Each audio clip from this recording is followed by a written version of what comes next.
Hey everyone, welcome to another episode of WakesetGO.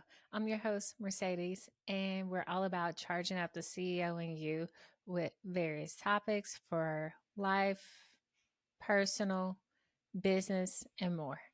Today, I want to explore the topic on online versus offline community building. Let's touch on what works best. Everybody's different, everybody's preference is different. We're going to explore the pros and cons of both. When we think about online community building, we think about people that have online websites, our own online social media channels, and people that we follow, be it celebrities or vloggers or influencers, people that we watch their get ready with me videos. We're in a parasocial relationship with them. And what that means is that it's a one sided connection where you feel like you know them, but you don't know them. And my pastor said it best this past week about being a parasocial is that a person can show interest, but then there's no intimacy. So you basically have an interest in this person's day in their life, but you don't have those direct communications. You don't have those relationships with them to actually really know who they are. You only know one side of them that they decide to choose to show you online. And I know I've experienced it before because when you have an online profile, people watch your videos, people watch your content that you post, and it makes them feel connected to you. It makes them feel like they know you, like you're their BFF in their head, but they don't have an actual relationship or connection with you at all. If you find yourself in a parasocial relationship, you didn't even know it. And that's what it is. It's a one sided connection. So when we think about the pros and the cons of building these online communities, we have to consider the type of relationships that we are building and being involved with and what that may persuade. Now, sometimes parasocial relationships can lead into some pathological behavior where you have people that are obsessed. They can turn into stalking.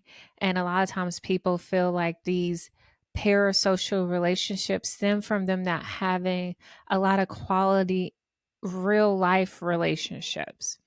And that's the thing that I love so much before COVID because I feel like, and especially when you're younger, you are able to socialize better. You're able to meet people through school, through college, and you're able to collaborate in person.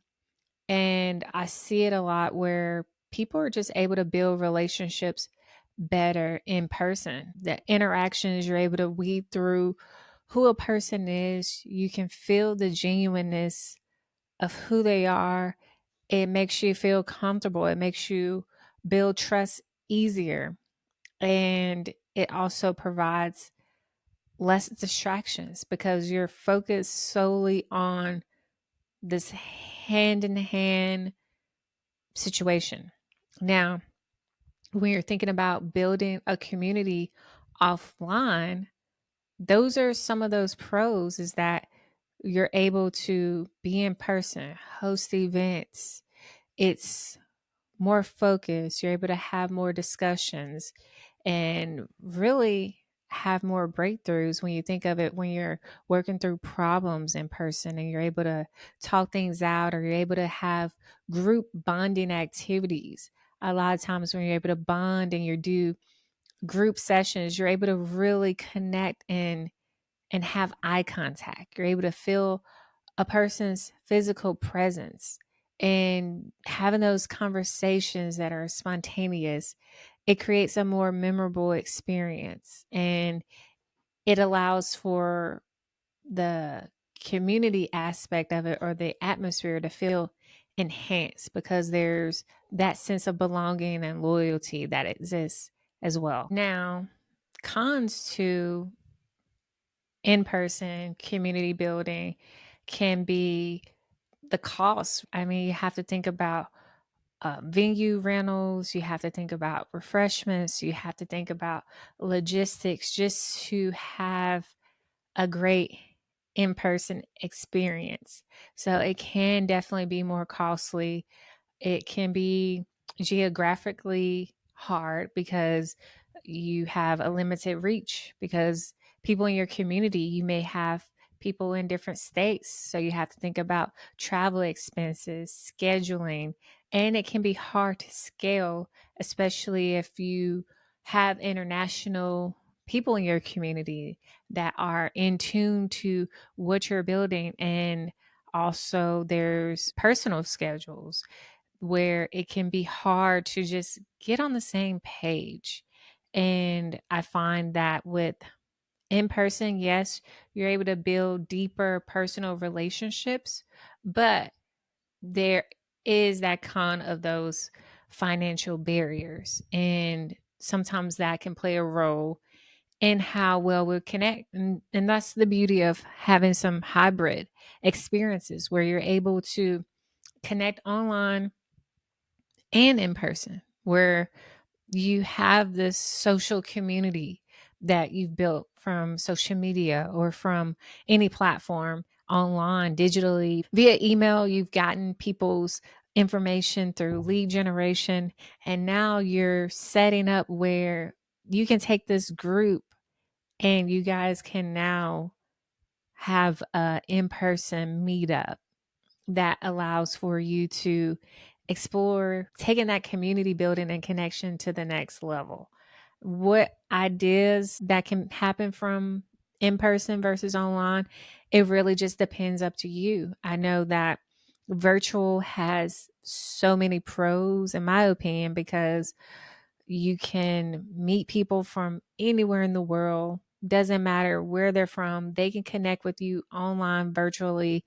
It's easy for people to connect with you. There's limited barriers because as long as they have an internet connection, they can be at home. They don't have to travel. They don't have to worry about any kind of timing constraints or and as the person running the show, you don't have to worry about the costs for organizers or things like that, because you can set up shop virtually, be it on whatever channel you decide to communicate or engage others on. You can still do virtual brainstorming. There are still ways to network virtually. There are digital tools out there where you can do sharing, you can overcome certain logistics, you can host virtual events. There's ways to do virtual webinars, breakout sessions within online calls, video calls, and you can also strategize as well based on the metrics that you're getting. You're able to track your success easier, because if you post something, or if you create content, or if you create a virtual event, you can really see the traction from it. You're able to track and see how many views you've gotten, how many likes, how many subscriptions, how many signups. Like, it's pretty instantaneous the ways that you can track. And also, the digital online community building allows for you to get feedback virtually as well, where you're able to have some virtual participation. You're able to quickly gather that feedback. And even though it may create those parasocial dynamics, um, it also has those pros to it. So the limitation to online is that, yeah, it's going to feel a little one sided. You're not always going to feel a sense of belonging.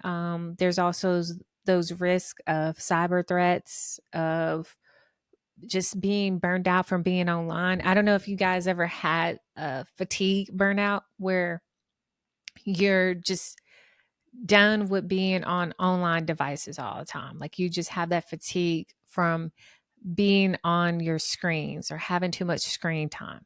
It's a possibility, when you're on your phone and you're just scrolling, or if you're on your computer and you're just doing research. Like, you can get fatigue as well, and it can also affect your mental. Sometimes with being online, like, we're humans, we're social creatures. We were created to have human connections. And that's why it's important to not only think about that when you're looking into the communities that you're building or having a strategy or option to also build online, because as we've seen with COVID, that being digital and being online, you're still able to get things done. You're still able to be productive. You're still able to collaborate. You're still able to build relationships, have meaningful conversations, and actually have valuable deliverables just from meeting virtually. So I am not against virtual communities at all. I think it's beautiful to see how broad you can get with Wake Set Go. I haven't been consistent as much with the group and with the community, but we do have some private groups, and I would love to do more private sessions and private group interactions, because those are all just key things that I think a lot of times we not necessarily take for granted, but being able to use technology to strengthen and build bonds is something that a lot of people in other places, they may not have the time and capacity to do. So if you're able to connect, find like-minded people, it can be easier through online, through looking through groups and building community that way. But again, offline, it is something where you have to, as you engage and communicate with people online, finding ways to meet in person will take it to another level, because when you don't have that in-person connection, it takes away from that experience. It makes it where it doesn't feel real all the time. And this is for personal and business as well, because in business, you usually want to do business with people that you know, people that you trust, people that you've seen, and you know that they're a real human behind the screen. They actually are this kind of person. That's why conferences and live events are great networking. A lot of times people still communicate online. That's a good way for people to find your business, find out about your events, but having that hybrid opportunity to give people more depth and give people more in person as an option is going to be helpful. And if you're a person that's selling courses, or if you're doing trainings, or you have a service based business, providing an option where people can meet, you do events, or if you do speaking engagements, those are all going to be great opportunities to build your rapport and how people look at you as a subject matter expert too.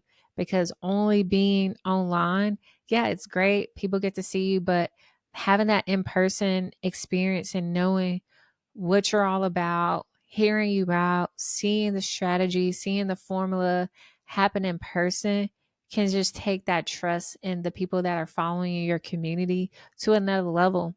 And I think over time, yes, as you grow, as you scale, you can start off online with a social media page.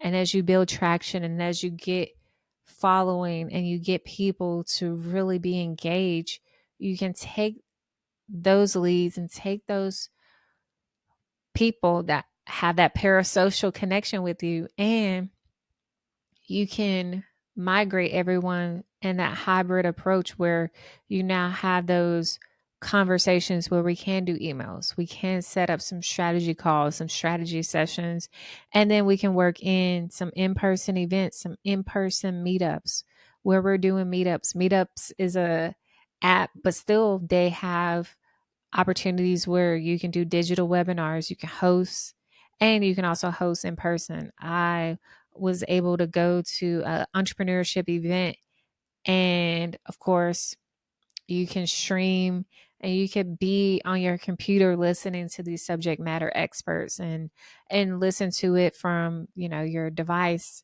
but being able to be in person, see the people that are talking, see the subject matter experts, meet other like-minded people and have those in-person conversations it does, in a way, save a lot of time because you visually get to know, ask questions instantly, and find out, okay, is this someone that could be a good fit or partner in my company? Could this be someone I can build a business with? Is this someone that is a good potential client? And having those in person conversations, I feel really do help with that. So, as we think about what we should do next in the future, should we completely write off online community building? No, because if a platform is at a threat of shutting down, I think as a company, you have to make sure you're diverse in the platforms and knowing who your target audience is, where they're at, where they're located, to know how you need to connect with them best. If you have a younger audience, of course, virtual is going to probably be your best bet, social media.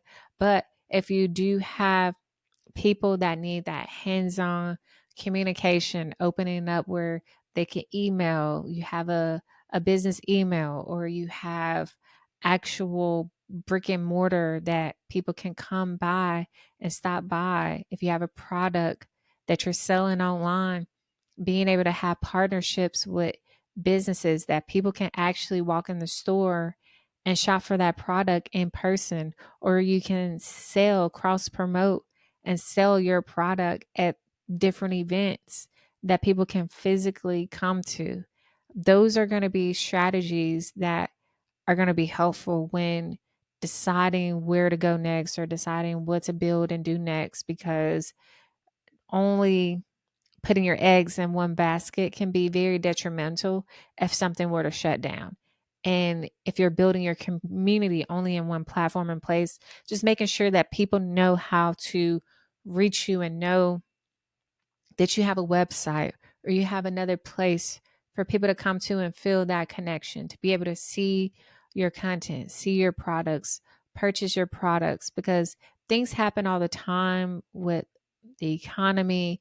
Changes can happen, and it's best to always be prepared and having something that you own and owning it and creating that trust where people know that, okay, regardless of what goes down, I could find their website, I could find the group, I could find the content, and I'm able to continue to engage and follow and stay up to date. Because as creators, we may not realize it. And I saw something that was really interesting discussing people that have YouTube pages and YouTube channels, because on TikTok or on Instagram Reels, some business owners and influencers can get by with posting every now and then, but for certain platforms, people actually look forward to seeing your content. People actually subscribe and they want to see you consistently. And when you just ghost them and you just disappear, it's in a way disrespectful to them, because they are supporters. They're in your community. They're ride or die, and they want to interact. They want to see something. I think I even seen before with the conversation about Beyonce versus how Rihanna markets their products, or how can a person that decides to sell product from being an influencer to now you're selling products and you're doing different things, how to get your community to support and be engaged. And it all starts with engaging them, giving them something to engage with, and also understanding who your community is, what they represent, what they're about, how do they support, what does support look like from them? Is it them showing up for you when you do events, them showing up for you when you make a post, being the first people to comment, being the first person to engage, the first person to shop as soon as you have a new release drop? Those are going to be the people in your community and people that are dedicated to supporting you. And you always want to make sure that you're providing them the best experience. Now, and I'm in no way saying just be at someone's mercy. I'm just saying, as business owners and as business individuals, consultants, when people trust you with their money, their time, their experience, in order to stay afloat and stay consistent and stay in business, you have to be able to provide those deliverables, be it online or offline. Now, today, as we discuss the pros and cons of building an online community versus an offline community, I feel like, again, that having that reach of online is second to none. In person can be a hit or miss depending on your location, where you are, the venue, and how you decide to promote it to get people to come. It's really just going to come down to how you market it.